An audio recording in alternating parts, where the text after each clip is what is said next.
ना दे दोसर कुछ मांगा जा तब सब कहल कि हे सरकार हमने के ऐसा वरदान दी कि हमने के ना दानों के हाथे मरल जाओ ना मानव के हाथ से मरल जाओ ना पशु के हाथे मरल जाओ ना पक्षी के हाथे मरल जाओ। ब्रह्मा जी कहले कि जा तथास्तु ये सब के हाथे तरीके ना मरबो तथास्तु। एकरा बाद ब्रह्मा जी वरदान दे के चल गइनी नजी एने शुभ निशुभ चल आइलो आ शुभ जब रहले तो जेठ रहले ऐसे उनका राजगद्दी मिल गई राजा बन गइले और उनके मंत्री दो जना रहेलो ए विनय बाबा दो जना उनके मंत्री रहेलो ध्यान दी दोनों जना मंत्री रहेलो। ओकरा बाद में शुभ निशुभ इंद्र पर चढ़ाई कइले बालो आ जाके इंद्र से लड़ाई हो करते। अरे दोनों दल के सेना ये भैया रणवा में भिड़ी गई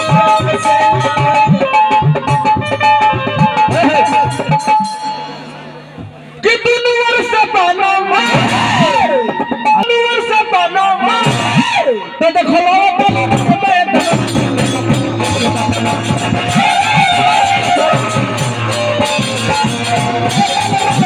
निशुभ गइला लड़े खातिर निशुभ शुभ के छोट भाई का कइले इंद्र कि वज्र चलावले जाके निशुभ के छाती पर लागल निशुभ गिर गइले। ओकरा बाद दूत लोग जाके कहल कि हे शुभ महाराज इंद्र मार देले बाड़े दू जना कब शुभ चलले बाड़े इंद्र से लड़े खातिर आ इंद्र से लड़ के इंद्र के पराजित क के राजगद्दी छीन लेले बाड़े आई स्वर्ग लोक के मालिक हो गइल बाड़े शुभ। ओकरा बाद ए भैया मालिक हो गए एने देवता लोग तबाह करे लगले एने सब देवता लोग मिल के जंतर कहां गइल माई पार्वती के लगे माई पार्वती का आराधना कइले। जब माई पार्वती देवता लोग के बात के सुनली देवता लोग जाके कहलो कि शुभ निशुभ बड़ी अत्याचार कइले बा कवि के भाव लागल कैसे तो दोनों राक्षस कइले बड़ी अत्याचार दोनों राक्षस कइले बड़ी अत्याचार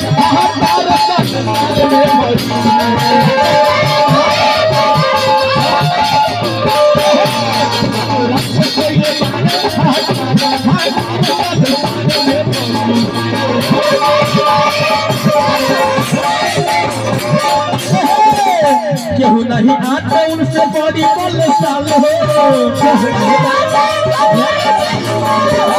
जब तक मारे तालो नहीं हो ही जाए हो दिल पापी को रोतारे अत्याचार हाहाकार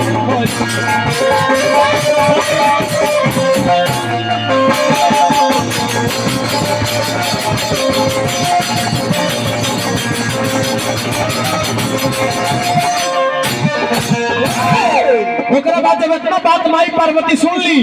अपना शरीर के कोष से अंग कोष से एगो लड़की के उत्पत्ति कैली जेकर नाम कौशिकी पड़ल। आई पैसा ले ली आई हमरा भैया की ओर से बहुत बहुत हाजिरी 101 रुपए के दान देले बनी भगवान से कामना कर मनोकामना पूरा करी दिन दुगना रात बना कइले इतने ना बोलल जाई है चलो ये लो। अब देखी माई पार्वती एगो लड़की के उत्पत्ति कइले बनी जेकर नाम पड़ल कौशिकी ए जे कथा के रोक देतानी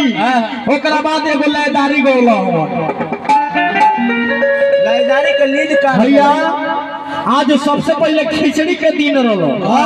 आज कितना सुंदर जगन्नाथ महोदय जग करौले रही हो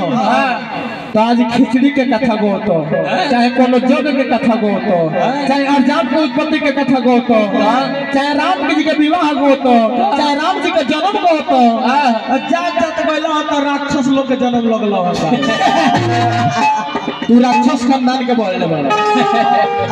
अकाद बाबूजी का पागली में से पैसा चोरा के तरह का छोला खियौनी बहुत तरह के बाबूजी के पागली में से पैसा निकाल के छोला खियौनी अकाद पानी बेच के साड़ी किननी इवी भाई तेरा घरे पाड़ियो बड़ी सरकार हो जा ये दादा का कहले वाला ये बाबू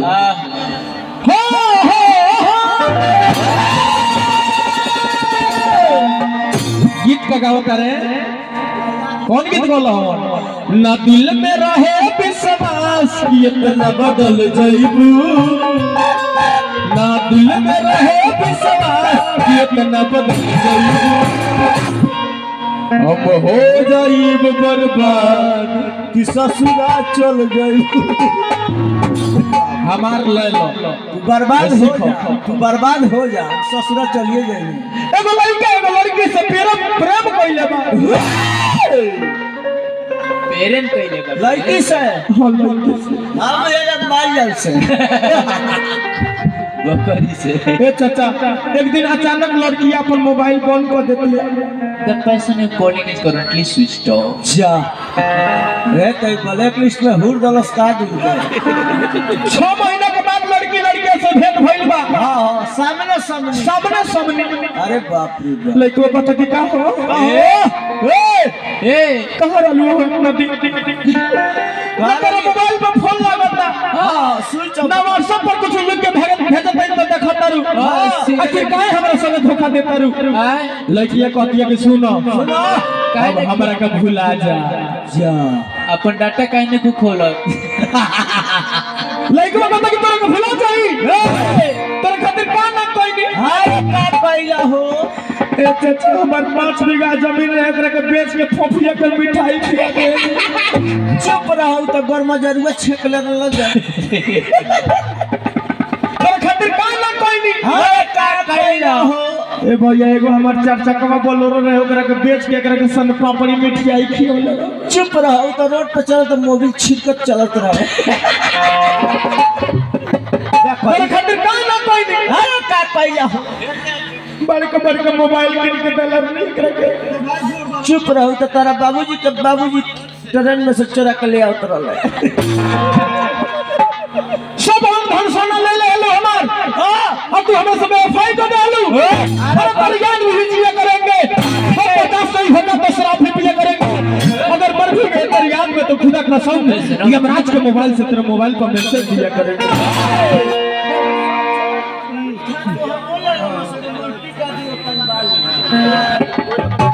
लेकिन कहता कि कइलू जब प्यार पैसा हमारे पास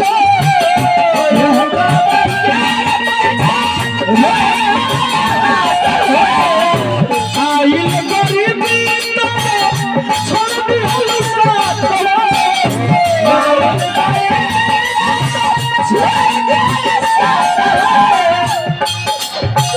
बदलल हलुकावा ना जन्म का बदलल हलुकावा ना जन्म का कसम से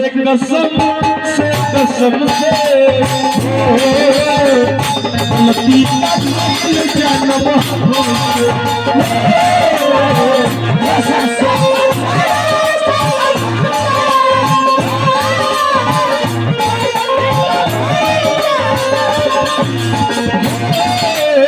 जन्म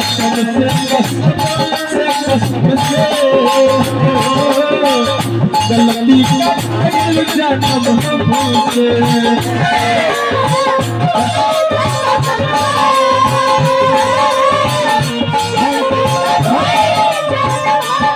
और इसने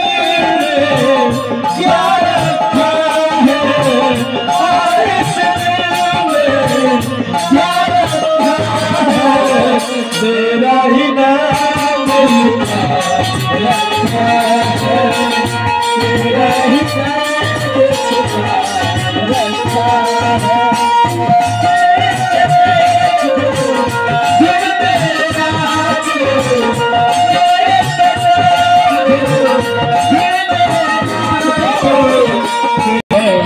प्यार है भरोसा सबका है प्यार में दे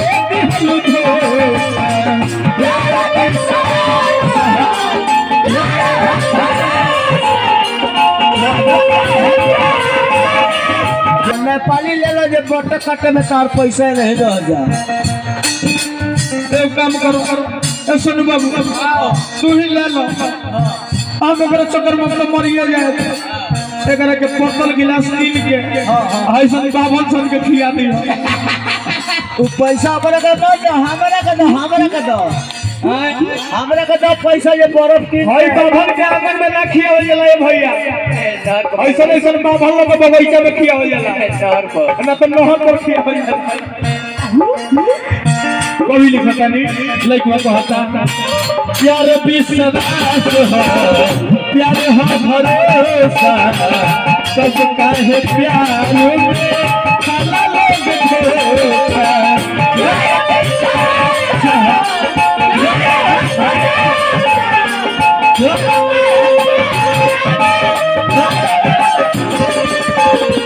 तुम्हारा नजरिया से जब हो तारानी तुम्हारा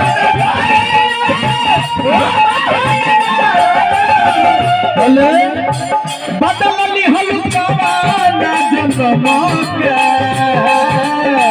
कसम से हर गलती जानो हमसे प्रेम से बोल साचा दरबार की हम 2 मिनट और समय बाद आई हम अपन कथा ला देता तारा पर काहे कि आज खिचड़ी के दिन रहलो हां लोग स्नान काहे खातिर करेला खिचड़ी काहे खातिर खाला छुएला काहे खातिर दान पुण्य काहे खातिर करेला एकरा बारे में बतौले रहतो तब तारा के बुझती तू असली बाभन बाड़ो तू बाभन नहीं खो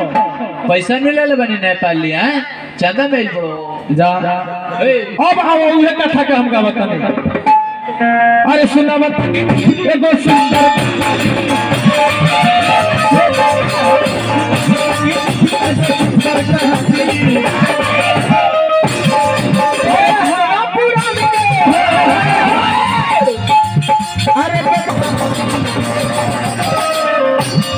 ये महाराज सागर के 2 गो राजा सागर के 2 जना मेहरारू रहेलो हां 2 जनी एक जानी मेहरारू से एगो बेटा भइले जेके नाम रहे असमंजस आ एगो मेहरारू से दूसरी मेहरारू से राजा सागर के 60,000 बेटा भइलो वाह वाह 60,000 आखिर केतना भइलो 60,000 के तरे दोनों बहिन एगो राजा काश्यप रहले उनके दोनों जना बेटी रहेलो और दोनों जना बेटी एगो ऋषि लग गइलो आखिर ऋषि के नाम का रहे आ जाके पूछल कि हे सरकार हमनी के भाग में कितना बेटा बाड़ा हां तो एक बहन की पत्नी कि जब हस्त रेखा देखले बाबा तो कहले कि सुनो तारा भाग में एगो बेटा बा आ लिखल बा कि तोहरे बेटा पूरा खानदान वंश चलाई और दूसर का जाने के 60 जना बेटा होइलो लेकिन ई खाली 60 जना नामे के रहिलो काम खातिर ना रहिलो ना ना ए बबुआ हो तो बाबा देखे लगले हो अरे बाबा देखे लगले अरे हाथ के रखानवा आगे के सुन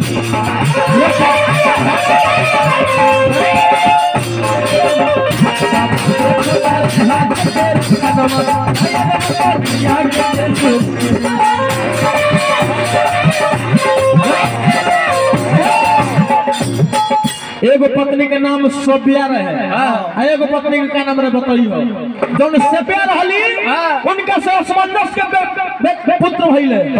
असमंजस नामक पुत्र भइले एगो जब दूसरकी मेहरारू रहली उनका से 60,000 पुत्र के उत्पत्ति केंद्र होता उनके गर्भ रह गइल अब बेटे में एगो गोल पिंड बन गई पिंड बुझले बाबा पेटे में उनका पिंड एगो बन गई कैसे भाव लगता बुझले जे एक माह बीती गई 2 माह बीती गई 3 माह बीती गई 4 माह है सखिया सखिया पचड़ा के आइल जब बारी तो कौआ मोरा धारी भइल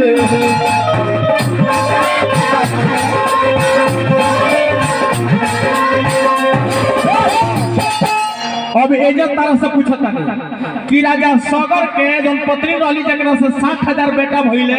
उ आखिर 60,000 बेटा एक संगे केत्र भइले एकरा बात बताइयो हो गया ना बतावलो तो ई देख लो हम ना बुझम कि पंडित जी हो गया एकरा बात बताइयो कि राजा सागर के 60,000 बेटा एक संगे केत्र भइले गाबो सुनावता कि कभी के भाव लगता है बाबू। अरे सीताराम अरे भज पागल मन